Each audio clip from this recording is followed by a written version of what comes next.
જય હિન્દ વિદ્યાર્થી મિત્રો. ધોરણ 12 ઇકોનોમિક્સ ગાલા અસાઇનમેન્ટ પેપર 6નું સંપૂર્ણ સોલ્યુશન આજે આ વિડીયોમાં જોવાના છીએ, તો વિડીયો અંત સુધી બન્યા રહેજો. તો વિડીયો શરૂ કરીએ. વાત કરીએ વિભાગ એમાં. નીચે આપેલા વિકલ્પોમાંથી યોગ્ય વિકલ્પ પસંદ કરીને ઉત્તર લખવાના છે. તો તેમાં વાત કરીએ, પહેલો પ્રશ્નની વાત કરીએ. આંકડાકીય માહિતીને પ્રોસેસ કરવા માટેનો પ્રોગ્રામ કયો છે? તો એ એક્સેલ શીટ. બીજો પ્રશ્ન, શાના દ્વારા આંકડાકીય માહિતીને સચોટ માપ પ્રમાણે જુદા જુદા ક્ષેત્રોમાં દોરી શકાય છે? તો એમાં પણ એક્સેલ શીટ દ્વારા. ત્યાર પછી વાત કરીએ ત્રીજો પ્રશ્ન, નીચેનામાંથી કયો ખ્યાલ ગુણાત્મક છે? તો આર્થિક વૃદ્ધિનો આવશે સી ઓપ્શન. ચોથો પ્રશ્નની વાત કરીએ, નીચેનામાંથી કયો આર્થિક વિકાસનો નિર્દેશક નથી? તો એ NHI. ત્યાર પછી વાત કરીએ પાંચમા પ્રશ્નની વાત કરીએ, ચોખા આપીને કાપડ મેળવવાની આર્થિક વ્યવસ્થા કયા નામે ઓળખાતી હતી? તો સી ચાટા પ્રથા. છઠ્ઠો પ્રશ્નની વાત કરીએ, વેપારી બેંકના કયા ખાતાની થાપણો પર વ્યાજ મળતું નથી? ચાલુ ખાતાની થાપણોમાં મળતું નથી. ત્યાર પછી વાત કરીએ સાતમા પ્રશ્નની, RBIનું રાષ્ટ્રીયકરણ કયા વર્ષમાં કરવામાં આવ્યું હતું? તો સી ઓપ્શન 1949માં કરવામાં આવ્યું હતું.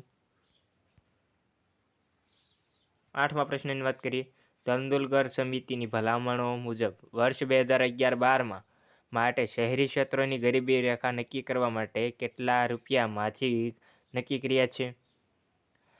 તો 1000 સી ઓપ્શન. ત્યાર પછી નવમા પ્રશ્નની વાત કરીએ, વર્ષ 2000 રાષ્ટ્રીય ગ્રામીણ રોજગાર ગેરંટી કાનૂન મંજૂર કરવામાં આવ્યો? તો 2005માં. ત્યાર પછી 10મો પ્રશ્ન, ભગવતી સમિતિ કઈ સમસ્યાના અભ્યાસ માટે રચાઈ હતી? તો બેરોજગારીની. ત્યાર પછી વાત કરીએ 11મા પ્રશ્નની, કોઈ પણ વ્યક્તિ માત્ર ત્યારે જ બેકાર કહેવાય છે કે જ્યારે તેની કામ કરવાની ઈચ્છા હોવા છતાં કામ મળતું નથી. આ વ્યાખ્યા કયા અર્થશાસ્ત્રી આપી? કોઈ પણ વ્યક્તિની માત્ર ત્યારે જ બેકાર કહેવાય જ્યારે કામ કરવાની ઈચ્છા હોવા છતાં કામ ન મળે ત્યારે જ તેને બેકાર કહેવામાં આવશે. તો તેમાં આવશે પ્રો પિગુએ. ત્યાર પછી વાત કરીએ 12મા પ્રશ્નની, ભારતમાં વસ્તી ગણતરીની દર કેટલા વર્ષે કરવામાં આવે છે? તો 10. ત્યાર પછી વાત કરીએ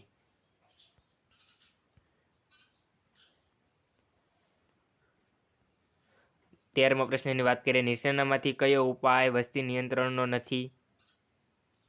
તો શિક્ષણનું સ્તર. 14મા પ્રશ્નની વાત કરીએ, સ્વતંત્રતા પ્રાપ્તિ પછી ભારતની રાષ્ટ્રીય આવકમાં કૃષિ ક્ષેત્રના ફાળામાં શું ફેરફાર થઈ રહ્યો છે?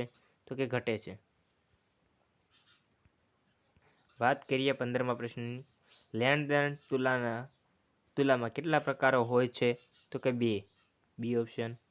16મો, નાણાકીય વર્ષ 2014-15 ભારતની આયાતો અને નિકાસોમાં સૌથી વધુ ટકાવારી હિસ્સો વિશ્વના કયા પ્રદેશોમાં હતો? તો એશિયાનો. ત્યાર પછી વાત કરીએ 17માં, ભારતમાં વિશિષ્ટ આર્થિક વિસ્તારનો અમલ કયા વર્ષથી થયો? તો 2000થી. ત્યાર પછી વાત કરીએ 18મો પ્રશ્ન, નીચેના પૈકી કયો ઉદ્યોગ ગૃહ ઉદ્યોગ નથી? તો કલાત્મક ચીજ વસ્તુઓ. ત્યાર પછી 19મો પ્રશ્નની વાત કરીએ, નર્મદા નદી પર બંધ બાંધવાથી થતું વસ્તીનું સ્થળાંતર કેવું ગણાય? તો વિકાસલક્ષી. ત્યાર પછી 20, ખાદ્ય જંગલ મોડલમાં તુવેરના કેટલા છોડનું વાવેતર કરવામાં આવે છે? ડી 640. ત્યાર પછી વાત કરીએ વિભાગ બી, 21 NHSOનું તેમજ CMINનું સંપૂર્ણ નામ લખો. તો નેશનલ સેમ્પલ સર્વે ઓર્ગેનાઇઝેશન NSSOનું, અને CMINનું જોઈએ centre for monitoring Indian economy.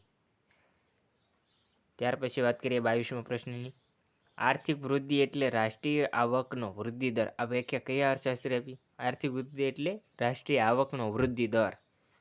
તો પ્રોફેસર હેન્સને આપી છે. ત્યાર પછી વાત કરીએ 23મા પ્રશ્નની વાત કરીએ, 1962 પછી કુલ થાપણોના કેટલા ટકા શેર રાખવાનું આરબીઆઈ નક્કી કર્યું છે? શા માટે? તો આરબીઆઈએ 3 થી 15% તેને હેતુ હતો કે બેન્કિંગના વ્યવસ્થા માટે બેંક પાસે પૂરતા પ્રમાણમાં રોકડા નાણાં. 24મા પ્રશ્નની વાત કરીએ. શિડ્યુલ બેંક કોને કહેવાય? તેમાં કઈ બેંકોનો સમાવેશ થાય છે? બેન્કિંગના કાર્યો કરતી જે કંપનીઓ રિઝર્વ બેંક ઓફ ઇન્ડિયાના 1934ના કાયદાની બીજી અનુસૂચિમાં આવતી હોય તેને શિડ્યુલ બેંક કહેવાય છે. એમાં વેપારી બેંક અને સરકારી બેંકોનો સમાવેશ થાય છે. વાત કરીએ 25મા પ્રશ્ન. નિરપેક્ષ ગરીબી કોને કહેવાય? તેને બીજા કયા નામથી ઓળખવામાં આવે છે? તો ગરીબી રેખાથી ઓછી આવક કે ખર્ચ ધરાવતી વર્ગ નિરપેક્ષ ગરીબી કહેવાય. તેને સંપૂર્ણ ગરીબી તરીકે ઓળખવામાં આવે છે. તેને બીજું નામ તો કે સંપૂર્ણ ગરીબી તરીકે પણ ઓળખવામાં આવે છે. વાત કરીએ 24મા પ્રશ્નની.